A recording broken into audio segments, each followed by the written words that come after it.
చేస్తున్నాను.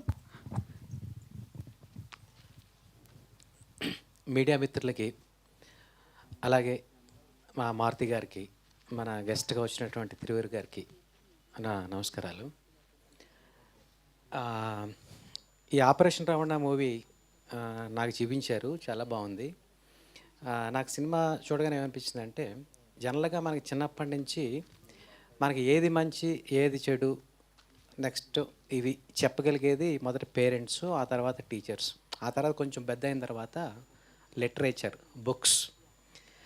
ఈ బుక్స్ చదవడం వల్ల ఒక పేషెన్సీ, నెక్స్ట్ సొసైటీకి ఏది మంచి ఏది చెడు, ఏది చెప్పొచ్చు ఏది చెప్పకూడదు అన్నది క్లారిటీగా మనకు అర్థమవుతుంది. ఆ బుక్స్ వల్ల, ఈ లిటరేచర్ వల్ల ఒక లక్ష్యం క్రియేట్ అవుతుంది. సో నాకు తెలిసిన కొద్ది మంది మిత్రుల్లో బాగా లిటరేచర్ చదివిన వ్యక్తి మా సత్య గారు. సో ఆయనతో నాకు మొదటి నుంచి కూడా మేము ఎప్పుడు కలిసిన సినిమా గురించి, బుక్స్ గురించి, ఆ లిటరేచర్ గురించి మాట్లాడతాం. సో అటువంటి వ్యక్తి ఒక సినిమా చేసినప్పుడు, ఒక కథ చేసినప్పుడు ఆ కథ చాలా అద్భుతంగా ఉంటుందని నా ఫీలింగ్.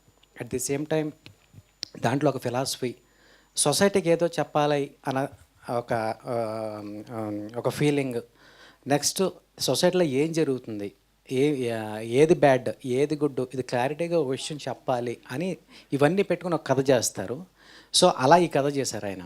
సో ఆ కథని ఆయన అనుకున్నట్టు విజువలైజ్ చేయడం చాలా బాగా చేశారు. అంటే అసలు ఎక్స్పీరియన్స్ లేకుండా ఈ సినిమా విజువల్ అంత బాగా చేయడం అనేది చాలా గొప్ప విషయం. సో అది నాకైతే డెఫినెట్గా అది హిట్ అవుతుందని ఖచ్చితంగా అనిపించింది. ఎందుకంటే ఈ మధ్యన ట్రైలర్స్ అవి చూసినా, ఏం చూసినా ఆ మాస్క్ మ్యాన్ అవ్వచ్చు, ఏదైనా ఒక ఇంట్రెస్ట్ అయితే బాగా క్రియేట్ చేశారు. సినిమా చూడాలి, ఖచ్చితంగా చూడాలన్న ఫీలింగ్ చాలామందికి క్రియేట్ అయింది ఈ మూవీ. సో మన ట్రైలర్ కూడా అలాగే ఉంది. సో అలాగే రక్షిత్ కూడా మూవీలో చాలా అద్భుతంగా, ముందు సినిమాల్లో కన్నా వీటిలో బాగా షార్ప్గా చాలా బాగా చేశాడు. సీన్స్ ప్రతి సీను పండించాడు.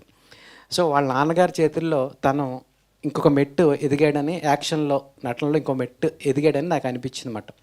ఈ సినిమా ఏ రకంగానైనా సరే హిట్ అవుతుందని నేను మనస్ఫూర్తిగా కోరుకుంటున్నాను. సో ఈయన మన సత్య గారు మొదటి నుంచి బిజినెస్లో ఉన్నారు. సో అందులో ఆయన ఆ జీరో నుంచి స్టార్ట్ అయ్యి ఆయన ఆ లక్ష్యాన్ని చేరుకుని ఆ బిజినెస్లో సక్సెస్ సాధించారు. సో అలాగే ఇప్పుడు ఈ బిజినెస్లోంచి ఈ క్రియేటివ్ దాంట్లోకి మళ్ళీ మారారు. సో ఇందులో కూడా ఆయన సూపర్ సక్సెస్ అవ్వాలని నేను మనస్ఫూర్తిగా కోరుకుంటున్నాను. Thank you very much. Thank you అండి. Thank you so much. And నా అనిల్ గారిని మాట్లాడాల్సిందిగా కోరుకుంటున్నాము.